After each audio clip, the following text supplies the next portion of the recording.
यूं तो अखबारों की सुर्खियां बनी है ये बात कि सन ऑफ मल्लाह मुकेश सहनी का एनडीए को झटका, लेकिन आप लोगों में से बहुत सारे लोग इस बात को समझ सकते हैं कि एनडीए यानी कि नीतीश कुमार की सरकार और उसके साथ जो अलायंस हुई पार्टियां हैं, भारतीय जनता पार्टी और अन्य उन पार्टियों का जो गठबंधन है वो एनडीए है जो बिहार में सरकार चला रही है।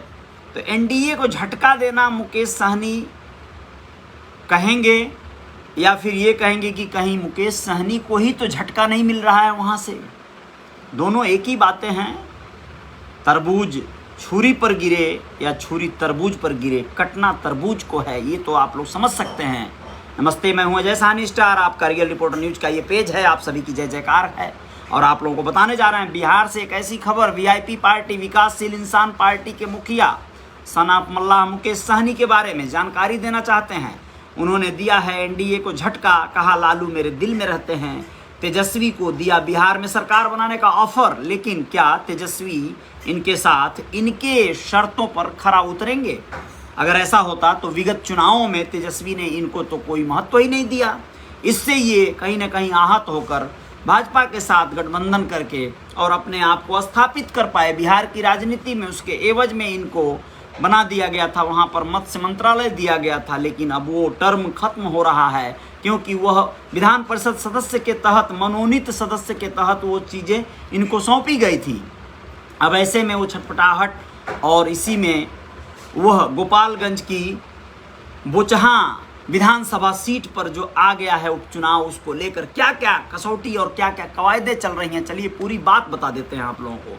बिहार में एमएलसी का चुनाव होना है और यही वजह है कि इन दिनों बिहार की सियासी पारा चढ़ा हुआ है। इधर विकासशील इंसान पार्टी के राष्ट्रीय अध्यक्ष और बिहार सरकार में मंत्री मुकेश सहनी एनडीए से यू टर्न लेते दिखाई दे रहे हैं। उन्होंने तेजस्वी यादव को सरकार बनाने का ऑफर दे दिया है। मुकेश सहनी बुधवार को सहरसा में पहुंचे थे, वहीं पर ये बातें उन्होंने कही है। मुकेश सहनी ने अपनी पार्टी से एमएलसी चुनाव में कोसी से डॉक्टर चंदन कुमार को टिकट दिया है, इसी को लेकर सहरसा पहुंचे थे। सहनी ने बीजेपी पर निशाना साधते हुए कहा है कि पार्टी मुझे निकालना चाह रही है। हमारी पार्टी की अपनी पहचान है क्योंकि मैं गरीब का बेटा हूं। लालू यादव हर वक्त सामाजिक न्याय की लड़ाई लड़ते आए हैं। भले हमारी राजनीति अलग है लेकिन वो हमारे दिल में रहते हैं, ऐसा सन ऑफ मल्लाह मुकेश सहनी ने कहा है। और ये बातें वो अक्सर कहते आए हैं, बड़ी अच्छी भी बात है और होना चाहिए। एक आदर्श हैं मुकेश सहनी के लालू जी पिछड़ों के नेता रहे हैं, बहुत अच्छी बात है, आप लोगों को बताना जरूरी है। बिहार के नेता प्रतिपक्ष को लेकर सन ऑफ मल्लाह ने कहा कि हमारी लड़ाई है कि पूरे बिहार में दलित और पिछड़ा का बेटा सब मिलकर राज करें, शासन करें, लेकिन तेजस्वी चाहते हैं कि वो अकेले मुख्यमंत्री बने और कोई दूसरा सामने ना आए। जब तक उनकी ये सोच और मेरे सोच में फर्क रहेगा हम दूर रहेंगे। जिस दिन तेजस्वी यादव चाहेंगे कि 2.5 साल सीएम हम बने और 2.5 साल सीएम निषाद मल्लाह का बेटा बने, उस दिन काम साथ मिलकर करेंगे। हम उस दिन से एक मंच पर एक साथ खड़े होंगे। दोस्तों बता दें कि मुजफ्फरपुर की बोचहा विधानसभा सीट पर 12 अप्रैल को उपचुनाव होना है। वहां विकासशील इंसान पार्टी के राष्ट्रीय अध्यक्ष मुकेश सहनी हर हाल में अपना उम्मीदवार उतारना चाहते हैं। बीजेपी उनको ये सीट देने के लिए तैयार नहीं है। बोचहा विधानसभा सीट पर पहले वीआईपी के ही मुसाफिर पासवान विधायक थे। आप लोगों को बताना है कि उनके निधन के बाद ये सीट खाली हो गई थी, जिस पर अब उपचुनाव होना है।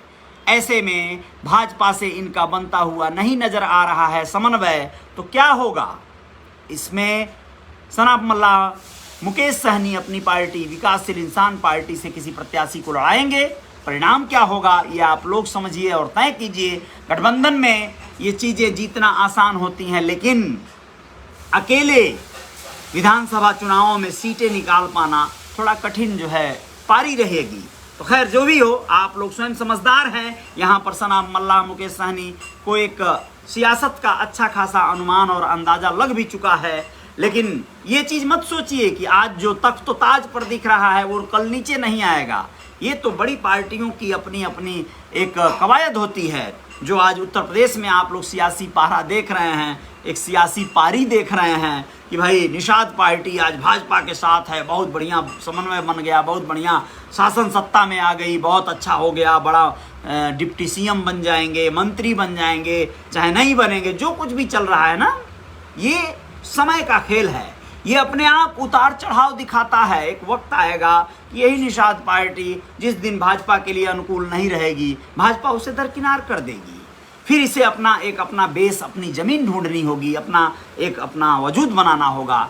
कुछ लोगों का मानना है कि तब तक वजूद और मजबूतियाँ बहुत सारी आ चुकी रहेंगी। हाँ, हो भी सकता है, जो भी हो, जय जयकार तो जारी रहेगी। लेकिन एक बात आप लोगों को स्पष्ट कर देना चाहता हूँ दोस्तों, राजनीतिक चर्चा परिचर्चा में हास परिहास के साथ आप लोग होली मनाते हुए पूरे वर्ष को बिता दिया कीजिए। विवाद न कीजिए, एक दूसरे से बहुत ज़्यादा कटु जो है डिबेट न कीजिए। आप कौन हैं? एक मामूली से कार्यकर्ता हैं, आप एक सोशल मीडिया के एक सिपाही हैं। मैं कौन हूँ? मैं भी एक ऐसे ही एक प्रहरी हूँ आप और अपने बीच का। मुझे किसी पार्टी से, किसी नेता से बहुत ज़्यादा कोई ऐसा दुश्मनी या दोस्ती नहीं है कि मैं किसी के पक्ष को रख रहा हूं और किसी के पक्ष को नहीं रख रहा हूं, और किसी का गुलाम नहीं हूं कि मैं किसी के पक्ष को रखूंगा ही रखूंगा, ऐसा नहीं है। तो कुल मिला जुलाकर मैं चाहता हूं कि आप लोगों का विवादी पारा न बढ़े, क्योंकि सियासत है दोस्तों, न जाने कब कौन दोस्त बन जाएगा।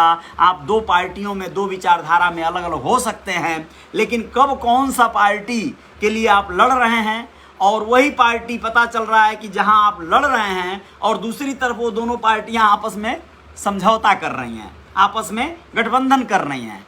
तो आप पार्टियों को और पार्टियों के लिए लड़िए, विचारधारा के लिए लड़िए, लेकिन ऐसा न लड़िए कि वो जब गठबंधन कर लें तो आप दोनों की दुश्मनी दोस्ती में न बदल पाए, क्योंकि वो तो गठबंधन हो गई तो एक हो गई। जैसे भाजपा और निषाद पार्टी का हुआ, भाजपा को गरियाते थे कल तक, वही जो है भाजपा के साथ आज खड़े हैं, तो लोग नारा बदल दिए, बोले जय श्री राम, जय निषाद राज। तो कम से कम राम को इतना मत गरिया दीजिएगा कि आपको जय श्री राम बोलने में शर्म आने लगे, ठीक है। तो आप ये चीज़ रखिए, अपने जय निषाद राज को आप ललकारते रहिए, जिंदाबाद रखिए, लेकिन किसी के जय श्री राम को आप जो है अपमानित करने का प्रयास न कीजिए। कश्मीरी पंडितों को उनका हक हलूल मिले, सब सही है, उनको उनका विरोध मत करिए, लेकिन अपने पूर्वजों की परिपाटी के लिए भी आप संघर्ष करते रहिए। किसी दूसरे के पूर्वज को गरियाने से कोई बहुत ज़्यादा आपका लाभ नहीं हो जाना है, क्योंकि कल को वही जो आपके अगुआकार हैं वो दोनों सट गए तो आप जो है कट जाएंगे, आप बड़ा दुखी होंगे। ये चीज़ें मेरे साथ गुजरा है। नेताओं के लिए लड़ने के चक्कर में वो दोनों नेता एक हो गए और फिर आप जो है दोनों से कट गए। चलिए, बहुत बहुत शुक्रिया, नमस्ते। आप लोग अपना ख्याल रखिएगा, होली मनाइए, जम के जय जयकार होती रहेगी जीवन में, आप लोग एंजॉय कीजिए। बाकी होली और रंग गुलाल और आदि इन सब चीज़ों से थोड़ा सा परहेज करता हूँ, और परहेज आप लोग न करिए, आप लोग अपना काम कीजिए। जय हिंद, जय भारत।